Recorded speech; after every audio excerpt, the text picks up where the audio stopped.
My name is Susan Testrode Bergeron, and I'm interviewing Miss Brenda Dardar Robichaud, the former Principal Chief of the United Homa Nation, about her memories and experiences concerning Louisiana's coastal wetlands. The interview is being conducted at Miss Brenda's home at 1:30 p.m. on October 4th, 2012.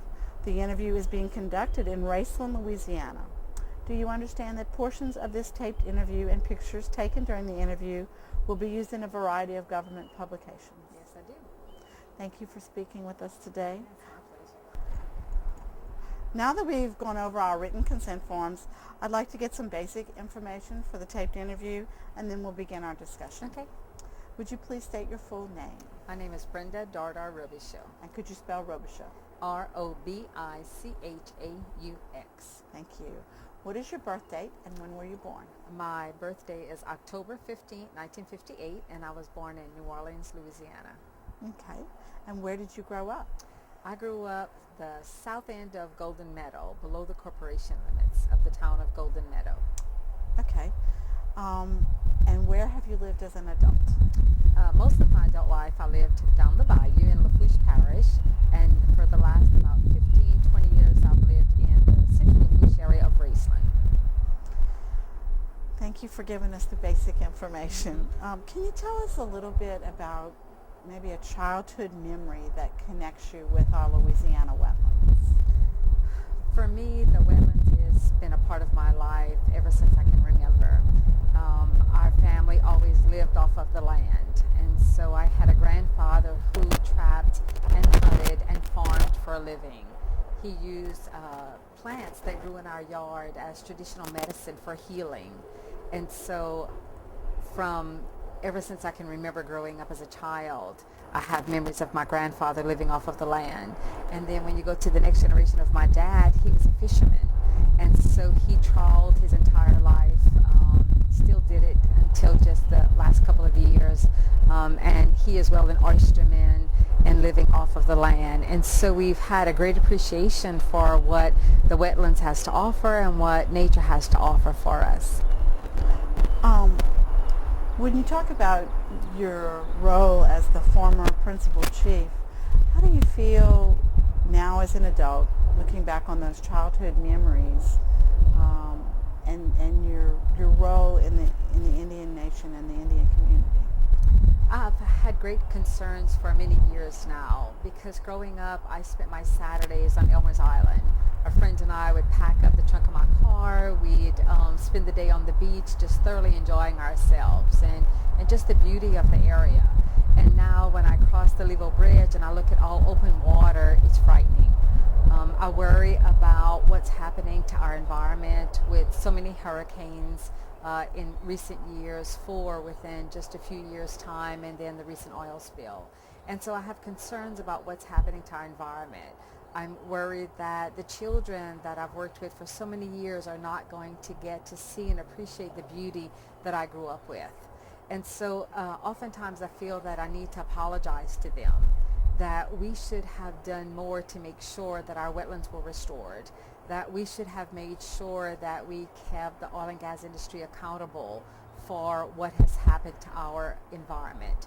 And so I feel that responsible, and I think oftentimes we should all feel a sense of that responsibility, that we need to make sure that our children can enjoy the beauty that we've grown up with. You mentioned that it's all about the kids and the next generation. How would you describe how the wetlands have changed in your lifetime? It has changed so much. The wetlands have changed so much in my lifetime. It's frightening. I worry about all the beauty that I've witnessed. I worry about the love that I have for the community.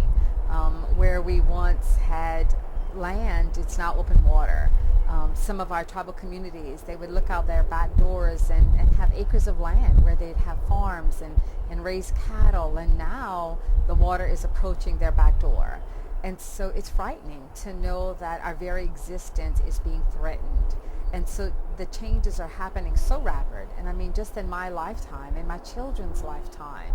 And so it's uncertain what the future holds. And that part is frightening for us because we live off the land. We have strong ties to it. My father has passed on the traditional medicines that my grandfather used for healing. And when he walks around his yard, they're not all there anymore. A lot of the plants that he used just for basic healing, he can't find. And so what we've done is with our youth, we've really have made a concentrated effort on relocating some of those traditional medicines. And so that way, if our environment continues to change before something is done, we're not going to lose that part of our heritage and that part of our culture. And so we're making a concentrated effort to make sure that our plants continue to grow and that we don't lose that part of who we are. That's a huge responsibility. It's a huge responsibility, but I feel that it's something that really needs to be done because it's such an important, vital part of who we are. You know, our people didn't go to doctors. Most of them went to traiteurs, and that's what my grandfather was. And so he knew what plants to use for different types of healing, whether it was with prayer, whether it was boiling the leaves to make a tea, or something that you might put on a wound, a salve. And so he knew what was used that way. And so I feel that it's important that we remember all of these things that we grew up with, you know, and just stress to our children the importance of restoration and how it is going to affect them on a daily basis. I worry about just them. I worry about what their future is going to be. And we always want to leave our children better than what we had. We always want them to have more better experiences, or at least to be able to enjoy life the way that we did, and even more so. And I worry that that's not going to happen for them. You know, I worry that we're leaving them something that may even be beyond their control of being able to fix. You know, when we look at coastal restoration projects, you know, some of the areas are almost beyond repair. And unfortunately, that more often than not is the Indian communities. And so what happens to our children? You know, when I visit with our elders and you talk to them, whether it's recovering from a hurricane or whatever it is, how can I help you? You know, what can I do for you? I mean, with tears in their eyes, I just want to go home. You know, and so it motivates you, it inspires you to do everything you can to make sure that there's still a home that they can go to. And I worry about that. You know, is this, or our elders going to be the last generation that's going to be able to call some of our low-lying bayou communities home? You know, is the next generation going to be able to experience that?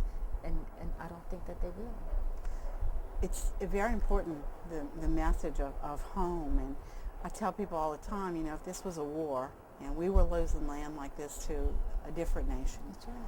it would be a war. And I think our call to action needs to be strong. So if you were going to give a message to the nation about why we need to restore coastal Louisiana, what would your message to them be?